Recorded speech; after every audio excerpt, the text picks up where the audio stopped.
Assalamualaikum warahmatullahi wabarakatuh. Baiklah anak-anakku, kita kembali ke pembelajaran tema organ gerak hewan dan manusia, subtema 3, lingkungan dan manfaatnya, dan kita masuk ke pembelajaran yang ke-6. Baiklah anak-anakku, seperti biasa sebelum kita memulai, marilah kita berdoa terlebih dahulu. Sistem organ gerak manusia juga bisa mengalami gangguan atau kelainan.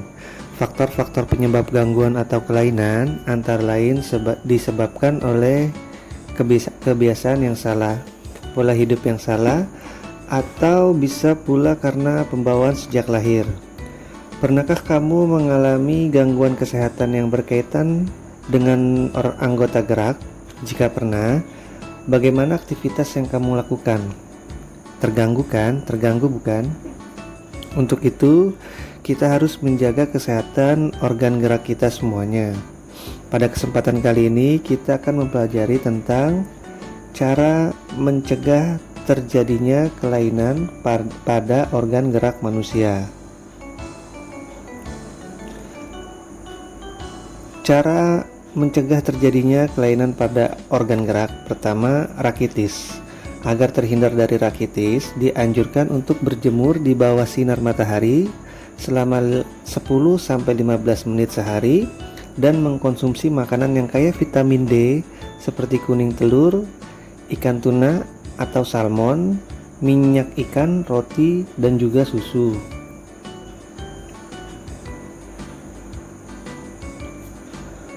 Artritis. Agar terhindar dari artritis, sebaiknya selalu menjaga metabolisme asam urat dalam tubuh dengan membatasi makanan yang dapat memicu meningkatnya asam urat.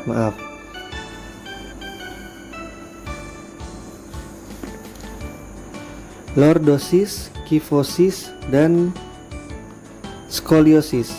Agar terhindar dari kelainan lordosis, kifosis, dan skoliosis, sebaiknya melakukan olahraga secara teratur dan menghindari kebiasaan sikap tubuh yang salah, misalnya dengan menerapkan posisi tubuh yang benar dan menyangga tulang belakang dalam keadaan lurus saat tidur. Osteoporosis. Agar terhindar dari osteoporosis, dianjurkan untuk mengkonsumsi makanan dan minuman yang banyak mengandung kalsium dan diimbangi dengan olahraga secara teratur.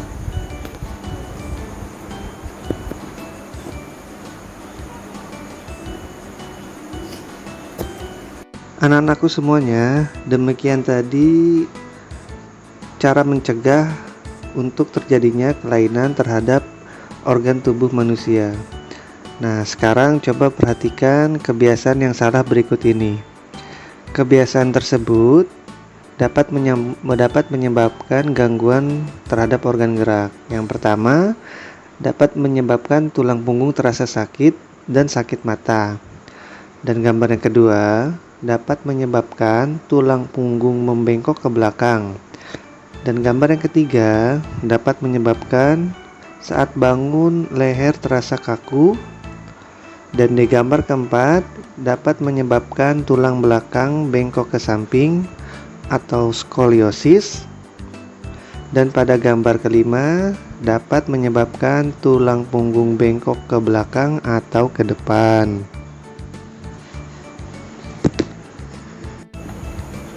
Menjaga kesehatan organ tubuh, termasuk organ gerak, sebenarnya dapat dilakukan sejak kecil. Bahkan dapat dilakukan ketika masih dalam kandungan, yakni melalui penerapan pola hidup serta pola makan yang sehat. Ada baiknya penerapan pola hidup sehat itu diterapkan sejak kecil, sehingga akan menjadi kebiasaan saat anak sudah beranjak remaja dan dewasa. Pola hidup sehat dapat dilakukan dengan menjaga kebersihan tubuh, lingkungan, dan makanan, melakukan olahraga teratur, serta penerapan disiplin latihan. Dengan demikian, niscaya kesehatan akan selalu terjaga hingga tua.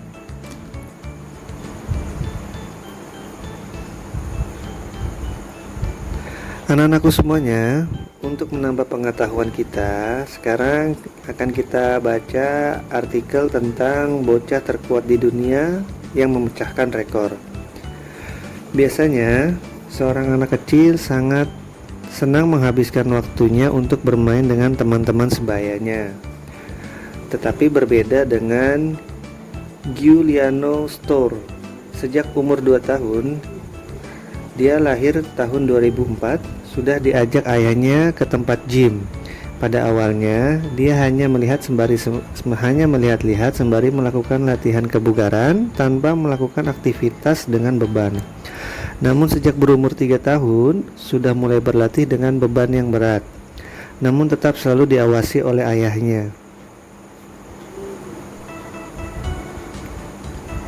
Umumnya, tubuh seorang bocah laki-laki yang masih di bawah umur belum memiliki otot yang kekar layaknya seperti pria dewasa. Tetapi hal tersebut berbeda dengan Giuliano Storr. Tubuhnya sudah seperti binaragawan. Sekujur tubuhnya sudah dipenuhi dengan otot-otot yang besar. Apalagi jika dia meregangkan setiap bagian tubuhnya, akan nampak benjolan-benjolan otot di sekujur tubuhnya.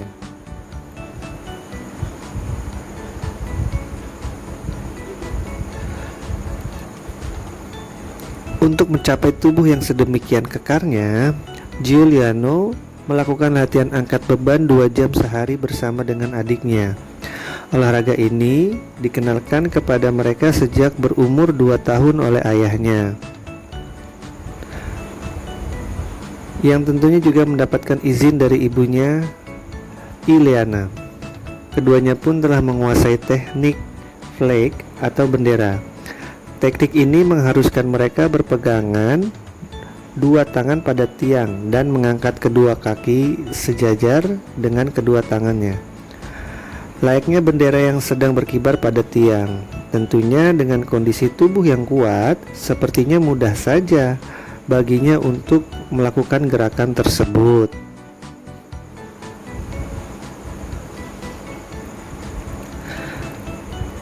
Ayahnya menginginkan anak-anaknya melakukan latihan angkat berat dan mendorong untuk memiliki tubuh yang kekar, bak binaragawan.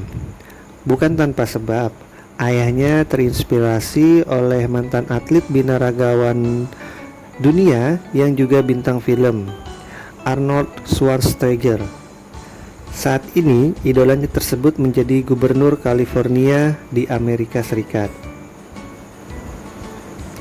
Tubuh Giuliano memang luar biasa. Meskipun besar dan kekar, tetapi juga lentur. Dia memiliki bentuk otot perut yang sangat bagus.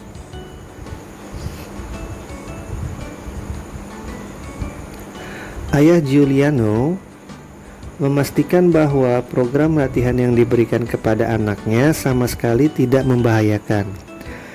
Dia selalu mengawasi, bahkan sampai sekarang pun, meskipun sudah mahir dengan berbagai peralatan gym, tetapi dia tidak pernah membiarkan putranya berlatih sendiri. Jika putranya sudah terlihat bosan atau jenuh berlatih, dia segera menghentikan latihan dan membawanya keluar untuk bermain. Giuliano sendiri mengaku bahwa dia tidak merasa terbebani dengan program dan jadwal latihan yang telah ditetapkan oleh ayahnya. Di waktu senggang, dia suka menonton film kartun dan melukis. Meskipun dia sudah terkenal, tetapi dia masih bisa bermain dengan teman-teman sebayanya.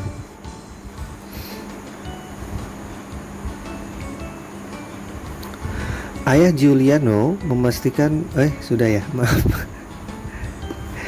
Giuliano Storr tidak tampak berbeda dengan anak sebayanya, tetapi siapa sangka bocah ini telah memecahkan rekor dunia, 2 buah rekor sekaligus. Giuliano yang berasal dari Roma, Italia ini juga diklaim sebagai binaragawan termuda dan terkuat di dunia. Hebatnya lagi, dia mampu melakukan push up di atas botol. Tapi untuk anak-anakku nih jangan ditiru ya. Ini hanya untuk yang sudah profesional.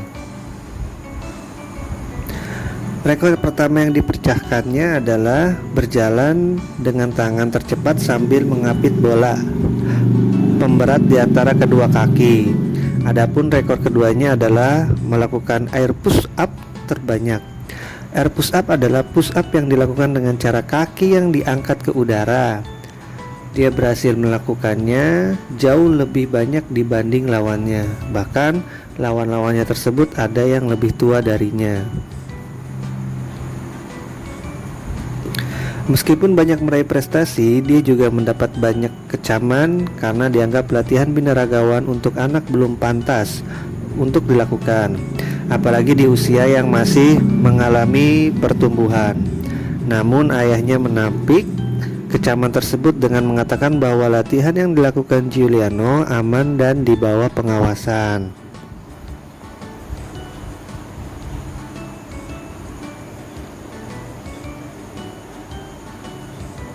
Ide pokok setiap paragraf.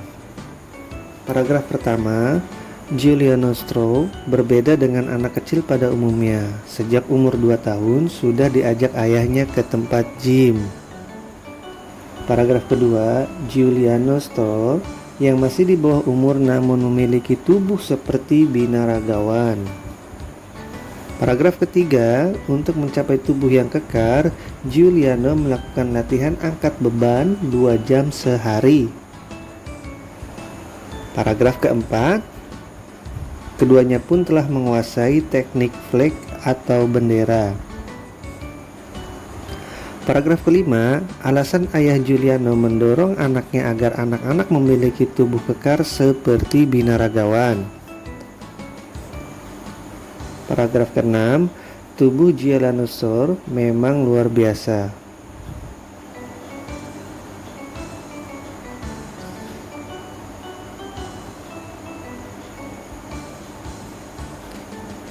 Paragraf ke-7, ayah Giuliano memastikan program latihan yang diberikan kepada anaknya sama sekali tidak membahayakan.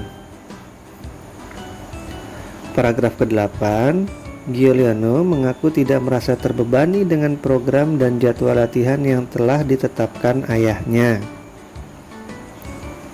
Paragraf 9, Giuliano telah memecahkan 2 buah rekor dunia sekaligus.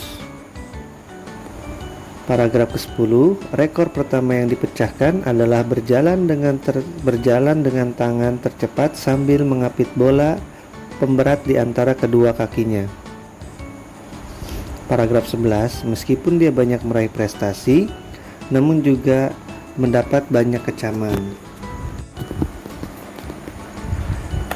Nah, demikian tadi pembelajaran kita pada tema 1, organ gerak hewan dan manusia, subtema 3, lingkungan dan manfaatnya, dan pembelajaran ke-6. Untuk tugasnya sudah Pak Rahmat berikan kemarin ya, yang mengisi di RKS. Jadi alhamdulillah tema 1 subtema 3 kita sudah selesai. Insya Allah besok kita akan lanjut ke subtema 4. Terima kasih. Wassalamualaikum warahmatullahi wabarakatuh.